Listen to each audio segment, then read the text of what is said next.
नमस्ते हिंदुस्तान। मैं नवीन मेहता। मैं अपने यूट्यूब चैनल पे आपका वेलकम करता हूँ। फ्रेंड्स, इस वीडियो में बहुत ही इम्पोर्टेंट टॉपिक डिस्कस करेंगे। ये इम्पोर्टेंट टॉपिक जो है आप लोग को सबको पता है, अभी चल रहा है हिजाब। हिजाब से रिलेटेड अभी बहुत ज़्यादा कंट्रोवर्सी इंडिया में चल रहा है, और इंडिया में एक कर्नाटका स्टेट से स्टार्ट हुआ था और ये पूरे इंडिया में फैला दिया गया कंस्पायरेसी के तहत। और फिर आउट ऑफ इंडिया भी इसमें मैटर चला गया है। बहुत से कंट्री डिफरेंट डिफरेंट वर्जन में ये इंडिया के लिए हिजाब से रिलेटेड बोलते हैं। वही इस वीडियो में हम लोग देखेंगे कि हिजाब विवाद जो है, और फिर हिजाब जो है किस तरह से ये अ, हिजाब का जो है कोई आदमी कुरान में बोलता है कि हिजाब का जो है essential part of religious thing है, और इसको भी डिस्कस करेंगे। और फिर हमारा इंडियन कॉन्स्टिट्यूशन मीन्स इंडिया का कॉन्स्टिट्यूशन क्या बोलता है हिजाब के बारे में, ये भी डिस्कस करेंगे। मीन्स हिजाब विवाद में जो है हम लोग डिस्कस करेंगे यहाँ पर क्या कहता है हिजाब के बारे में कुरान, और फिर क्या कहता है हिजाब के बारे में भारतीय संविधान मीन्स इंडियन कॉन्स्टिट्यूशन क्या कहता है। उसी को डिटेल से वन बाय वन इस वीडियो में डिस्कस करेंगे। इसलिए आपसे रिक्वेस्ट है कि अगर आप मेरे चैनल को सब्सक्राइब नहीं किया है तो मेरे चैनल को सब्सक्राइब कीजिए, ताकि मेरे चैनल से आप जुड़ सकें। साथ ही आप मेरे चैनल वीडियो को पूरा देखिए, और पूरा देखने के बाद जो है आप कमेंट बॉक्स में कमेंट कीजिए कि आपको वीडियो कैसा लगा, और जो है इस पे क्या आपका कमेंट है मेरे स्टेटमेंट पे, या मेरा जो है अभी स्टेटमेंट है उसमें आपका क्या सुझाव है, ये आप भी कमेंट बॉक्स में दे सकते हैं। तो आइए डिस्कस करते हैं कि हिजाब हिजाब विवाद कर्नाटक से जो उठा। जैसा कि मैं बताया कि कर्नाटक के उदुपई से उठा था, और एक स्कूल से उठा था। धीरे धीरे ये कई जगह पे चला गया, और ये हिजाब वर्सेस भगवा कलर का जो गमछा होता है उस पे चला गया, और फिर पूरे इंडिया में ये विवाद फैल गया। ये मैटर अभी हियरिंग में जो है कर्नाटका हाई कोर्ट का है, वहाँ पे 3 दिन से हियरिंग चल रही है। लेकिन अभी हियरिंग समाप्त नहीं हुई है। मीन्स एक सिंगल बेंच में हियरिंग हो रही थी, लेकिन एक दिन हियरिंग के बाद सेकेंड डे जब सिंगल बेंच बैठी हियरिंग करने के लिए, तो वो लार्ज बेंच को फॉरवर्ड कर दिया। और लार्ज बेंच को जब फॉरवर्ड किया तो ये लार्ज बेंच जो है 3 दिन से हियरिंग कर रही है, लेकिन वो कंस्टिट्यूशनल बेंच फॉर्म किया गया। ये कंस्टिट्यूशनल बोर्ड बेंच जो है वन वन वन स्टेप देखेगी, और क्या कुरान कहता है, क्या इंडियन कॉन्स्टिट्यूशन देता है, कॉन्स्टिट्यूशनल लेवलिटी पर भी मीन्स कॉन्स्टिट्यूशन का लेवल पे भी इस पे मैटर देखा जाएगा कि राइट। क्योंकि जो पेटिशन फाइल किया गया है कर्नाटका हाई कोर्ट में, उसमें आर्टिकल 25 और आर्टिकल 29 सॉरी 19 का जो है यूज किया गया है। उसमें आर्टिकल 19 में कहा गया है कि राइट टू एक्सप्रेशन मीन्स उसका पहनने का, एक्सप्रेस करने का, ये सब का राइट के बारे में कहा गया है। फिर जो है ना आर्टिकल 25 में जो उन्होंने डिमांड किया है कि आर्टिकल हमें आज्ञा देता है कि जो है ना हम अपना प्रोफेस कर सकते हैं, प्रोपागेट कर सकते हैं, कॉन्साइज कर सकते हैं और रिलीजियस को। तो इसके बारे में भी उसको वहाँ पे पेटिशन में डाला गया है। लेकिन इसी चीज को डिटेल से डिस्कस करने के लिए कर्नाटका हाईकोर्ट जो इस पर बहस कर रही है 3 दिन से, और अभी इस पे बहस चल रही है। अब ये देखना है कि कर्नाटका हाईकोर्ट का जो है क्या डिसीजन आते हैं। लेकिन यहाँ पे हम लोग बेसिकली जो वीडियो में डिस्कस करेंगे कि हिजाब के बारे में कुरान क्या कहता है और इंडियन कॉन्स्टिट्यूशन क्या कहता है। तो आइए हम लोग अब कुरान के से दृष्टि से देखते हैं कि कुरान में हिजाब का जो है वर्ड्स लिखा गया है, लेकिन ये हिजाब का वर्ड्स जो है इसेंशियल पार्ट में नहीं लिखा गया है। ये जो है वाजिब जो कुरान में 5 आयत जो होती है उसमें वाजिब होते हैं, वाजिब के टर्म में जो है हिजाब का यूज किया गया। और अगर ये इसेंशियल पार्ट होता तो हर एक औरतें जो है मुस्लिम की जो है हिजाब पहनती, और फिर हिजाब जो नहीं पहनती उसको गलत रूप से देखा जाता। लेकिन अभी आप वेस्ट जो भी आप मुस्लिम कंट्री में भी देखेंगे तो हिजाब पे बैन लगा दिया गया। अगर ये इसेंशियल पार्ट ऑफ इस्लाम होता तो ये जो है मुस्लिम कंट्री भी इस पे बैन नहीं लगाती। आप इस पे जानते हैं कि जब आप देखेंगे कि कई मुस्लिम कंट्री या तो पार्शियली बैन लगा चुका है या तो जो है ना 100% बैन लगा चुका है। अगर ये हिजाब जो एसेंशियल पार्ट ऑफ इस्लाम होता तो जो मुस्लिम कंट्री कुरान को मानती है वही बैन नहीं लगाती।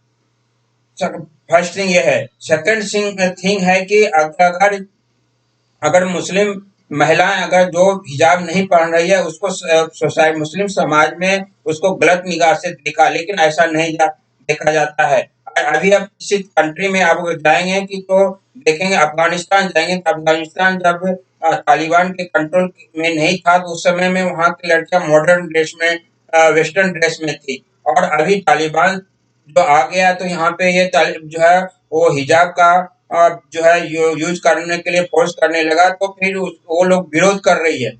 मीन्स मुस्लिम कंट्री में भी मुस्लिम महिलाएं जो हिजाब का विरोध कर रही है तो फिर ये इसेंशियल पार्ट नहीं है। और कई स्कॉलर जो है मुस्लिम के वो कह चुके हैं कि इसेंशियल पार्ट हिजाब जो है वो कुरान का नहीं है, ये वाजिब में आता है, आप उसको पहनिए या नहीं पहनिए। अगर पहनते हैं तो अच्छी बात है, नहीं पहनते तो वो भी अच्छी बात है। वो आदमी के यानी किसी भी मुस्लिम महिला के जो है ऊपर डिपेंड करता है, उनके फ्रीडम पे डिपेंड करता है, उनका थॉट पे डिपेंड करता है, उनको पढ़ना है या नहीं पढ़ना है। जैसे मुस्लिम समाज में कुरान में कहा गया है कि 5 वक्त का नमाज पढ़ना ही है, वो उसका जो है मैंडेटरी पार्ट है कि उसको पढ़ना ही है, उसको जो है ना प्रार्थना करना ही है, नमाज उसको अदा करना ही है। लेकिन अगर आप जो है अगर इसकी जो है हिजाब की बात करते हैं तो ऐसा नहीं है। वो जो है मुस्लिम समाज के महिलाएं के पे डिपेंड करता है किसको पढ़ना है किसको नहीं पढ़ना है। लेकिन अगर ऐसे भी देखते हैं कि मोहम्मद साहब जो थे जो है जिसने जो है मुस्लिम धर्म की स्थापना की है, वो जो है उस समय में हिजाब की कोई बात नहीं है। आफ्टर 70 या 40 ईयर्स के बाद हिजाब आया है। उस समय जिसमें मोहम्मद साहब थे उस समय में ये हिजाब का जो है ना एक्सेप्टेंस नहीं हुआ है, उस समय में हिजाब को एक्सेप्ट नहीं किया गया। ये आफ्टर 40 ईयर्स के बाद जो है चौथे उसके जो है ना गुरु थे और वो जो है निम्न से मुस्लिम के जो चौथा धर्म गुरु थे वो उसको लेके आए हैं हिजाब को। और ये हिजाब का भी हिस्ट्री डिफरेंट तरह का है। प्री मुस्लिम के समय में जब लड़कियां या औरतें अपने बाल पर कपड़ा रखा करती थी और वो कपड़ा जो है वो गंदा से बचने के लिए करके वो जंगल एरिया में रहती थी और जो है तो गंदे से बचने के सिर ढका करती थी और उसका पीछे का पार्ट जो है वो जो है ना बैक पार्ट में रहता था। लेकिन अब उसको देख के जो चौथे जो धर्मगुरु थे उसको क्या क्या एक रिलीजियस थिंग मान के जो है ना उसको अडॉप्ट कर लिया और फिर उसको जो है ना मॉडर्नाइज कर दिया गया और मॉडर्नाइज करके हिजाब के रूप में दे दिया गया। लेकिन ये पार्ट जो है आप हिजाब अगर जैसा कि मैं बताया कि हिजाब उसका एसेंशियल पार्ट क्यों नहीं है, क्योंकि अगर ये हिजाब एसेंशियल पार्ट रहती तो मुस्लिम कंट्रियां जो कुरान को फॉलो करती है उसको बैन नहीं करती। और दूसरी चीज आपको मैं यहाँ पे ये बता दूं कि कई हिंदुस्तान में भी कई इसके स्कॉलर हैं जो कह रहे हैं कि हिजाब इसेंशियल पार्ट मुस्लिम यानी कुरान का नहीं है। ये जो है ना एक जो है फॉलोइंग है कि आप फॉलो कीजिए, पढ़ना है तो पढ़निए, नहीं पढ़ना है तो नहीं पढ़ने। अब दूसरा पार्ट यहाँ डिस्कस करने का जो आता है कि हिजाब के बारे में इंडिया का कॉन्स्टिट्यूशन क्या कहता है। इंडिया का कॉन्स्टिट्यूशन जो है हिजाब के बारे में कहीं कुछ बोलता नहीं है। अब है कि जैसा कि पेटिशन जो ना पेटिशनर जो है वहां पे पेटिशन डाला और वो जो ना आर्टिकल 19 के बारे में लिखा। आर्टिकल 19 का वन तो कहता है कि जो है आप expression freedom of expression speech कहता है, लेकिन ये एब्सोल्यूट नहीं है, ये लिमिटेड एक्सप्रेशन जो है फंडामेंटल राइट है। ये फंडामेंटल राइट जो है ना आप कई बार इंडिया का सुप्रीम कोर्ट भी कह चुका है कि इंडिया का जो फ्रीडम ऑफ स्पीच का जो राइट है ये एब्सोल्यूट नहीं है, फिर जो है ना लिमिटेड है। सेम इसी कैटेगरी में आता है एक्सप्रेशन भी है जो ये लिमिटेड है या ना कि एब्सोल्यूट है। क्योंकि आप अगर सपोज कीजिए आप एक्सप्रेशन अगर फ्रीडम 100% एब्सोल्यूट रहेगा, किसी को आप गलत तरह से इंडिकेट कर देते हैं और उसको अच्छा नहीं लगता है, तो फिर क्या होगा कि वो जो है ना आपके लिए तो फ्रीडम ऑफ राइट है, लेकिन दूसरे के लिए क्या होगा, फ्रीडम राइट में वो नहीं है होगा, क्योंकि उसको हार्म करता है। इसलिए जो है आप यहाँ पे जो है राइट टू स्पीच जो है ना, फ्रीडम ऑफ स्पीच जो है ना या एक्सप्रेशन जो ये दिया गया है, लेकिन दूसरे को हार्म नहीं करते हुए।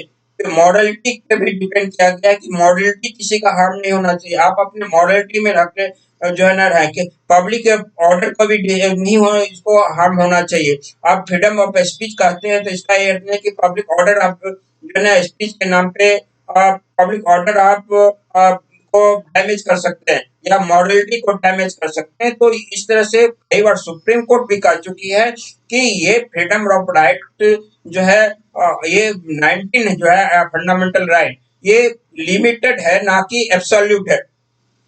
उसी तरह का अगर आर्टिकल 25 में जाते हैं, तो आर्टिकल 25 जो है ना वो कॉन्सेंस फिर प्रोपागेट प्रोपेस के बारे में जो बोलता है, मीन्स धर्म के बारे में बोलता है कि आप कॉन्सेंस मीन्स आप कोई भी धर्म का एडॉप्ट कर सकते हैं। प्रोपेस मीन्स किसी को जो है ना आप उसका प्रचार प्रसार मीन्स उसको आप जो है ये अपना कर सकते हैं, फैला सकते हैं या प्रोपागेट कर सकते हैं। तो ये सब के बारे में जो है मीन्स फंडामेंटल राइट जो है 25 ये कॉन्सेंस प्रोफेशन प्रोपागेट के बारे में बात करता है, लेकिन ये 100% जो है ना एब्सोल्यूट नहीं है, ये लिमिटेड। क्योंकि जैसे फंडामेंटल जो है आर्टिकल 25 जब पढ़ेंगे तो वहां से सब्जेक्ट टू ही स्टार्ट होता है, subject to public order morality. Means आपके पास तो फ्रीडम ऑफ रिलीजियस है, आप उसको कॉन्शियस करने का, उसको प्रोपागेट करने का, उसको प्रोपेस करने का, लेकिन उसको आप सब्जेक्ट टू जो है ना पब्लिक ऑर्डर है, सब्जेक्ट टू मॉरलिटी है। आप किसी के मीन्स रिलीजियस के मैटर पे आप फंडामेंटल राइट लेके आप किसी पब्लिक ऑर्डर को आप मीन्स उसको डैमेज नहीं कर सकते या फिर मॉरलिटी को डैमेज नहीं कर सकते हैं, जो है। तो एक लिमिटेड पीरियड में रह के आपको जो है फंडामेंटल का यूज करना है, फंडामेंटल राइट जो है 25 में दिया गया यूज करना है। फिर इसी में कहा गया है कि फंडामेंटल राइट जो दिया गया है ये रिलीजियस के बारे में, ये गवर्नमेंट के का जो कानून बनेगा उस पे वो इफेक्ट नहीं करेगा। मीन्स गवर्नमेंट का कानून अगर बनाना चाहती है, गवर्नमेंट किसी चीज के कॉमन यूज के लिए बनाना चाहती है, लार्ज लेवल के लिए बनाना चाहती है, तो किसी एक व्यक्ति के फंडामेंटल राइट से वो इफेक्ट नहीं करेगा। वो मीन्स गवर्नमेंट का जो कानून होगा वो फंडामेंटल राइट का ओबे करने वाले पे भी लागू होगा। ऐसा नहीं कि एक व्यक्ति का फंडामेंटल कोई खड़ा हो जाता है कि नहीं वो कानून जो है मेरे फंडामेंटल राइट को जो है डैमेज कर रहा है, तो वो व्यक्ति का फंडामेंटल राइट सप्रेस कर जाएगा, देन गवर्नमेंट का जो लॉ एंड कानून है वो उस वहां पे प्रिवेल करेगा। तो इस तरह से यहाँ पे क्या दिया गया है। फिर इसी संविधान में का जो है ना फंडामेंटल राइट के बारे में जो आर्टिकल 25 कहता है कि एक छूट दिया गया है, उसको स्पष्ट कहा गया है जो है सिख भाई के लिए, सिख भाई के लिए कहा गया है कि पगड़ी पहनना, कृपाल रखना, अगर दूसरे तरह का जो रखते हैं वो उसका जो रिलीजियस थिंग माना जाएगा, क्योंकि वो उसका रिलीजियस थिंग अडॉप्ट किया गया और वहां पे कॉन्स्टिट्यूशन ने भी उसको अडॉप्ट किया गया। लेकिन हिजाब के बारे में कॉन्स्टिट्यूशन में कहीं जो है पार्टिकुलर रूप से एक्सप्लेन नहीं किया गया है। इसलिए यहाँ पे कोई अगर ये कहता है कि हिजाब पढ़ना मेरा फंडामेंटल राइट है और वो पब्लिक ऑर्डर को या फिर मॉरलिटी को किसी का डैमेज करना चाहता है या वो किसी स्टेट गवर्नमेंट के कानून को अगर चैलेंज करना चाहता है हिजाब पहनने वाले, तो यहाँ पे उसकी जो है नहीं चलेगी, क्योंकि वहां पे फंडामेंटल राइट जो आर्टिकल 25 जो कहता है वो पब्लिक ऑर्डर और मॉडलिटी की बात करता है। फिर ये भी कहता है कि स्टेट गवर्नमेंट जो कानून बनाएगी और लार्ज लेवल के कानून बनाएगी और लार्ज कॉमन कानून बनाएगी, कॉमन कानून जो बनेगा किसी एक के फंडामेंटल राइट को वो के ऊपर प्रिवेल करेगा। किसी का एक फंडामेंटल राइट है वो उसको अफेक्ट नहीं कर सकता है, देन जो है ना गवर्नमेंट का जो कानून बनेगी। मीन्स यहाँ कहने का है कि गवर्नमेंट का कानून जो है वो सर्वोपरि होगा फंडामेंटल राइट से जो है। तो यहाँ पे ये कहने का ये अर्थ हुआ फाइनली कि जो आर्टिकल 25 के जो एब्सोल्यूट नहीं है, ये लिमिटेड है, क्योंकि ये जैसे आप आर्टिकल 25 पढ़ेंगे तो वहां से स्टार्ट ही होता है subject to public order morality. जो इस तरह का वर्ड्स आता है, सब्जेक्ट टू मीन्स हो गया कि लिमिटेड हो गया, यहाँ की एब्सोल्यूट नहीं है। आप धर्म का प्रचार कर सकते हैं, धर्म एडॉप्ट कर सकते हैं, जो है ना, और उसका जो है ना प्रोफेस कर सकते हैं, यानी धर्म को व्यवसाय बना सकते हैं, लेकिन आप पब्लिक ऑर्डर को जो है ना डैमेज नहीं कर सकते, किसी को मॉरलिटी को डैमेज नहीं कर सकते हैं। तो वो वर्ड्स जो है ना मीन्स ये आर्टिकल 25 स्टार्ट नहीं होता सब्जेक्ट टू पब्लिक ऑर्डर और मॉरलिटी, मीन्स वहां पहला सेंटेंस से ये लिमिटेड बताता है, ना कि एब्सोल्यूट बताता है।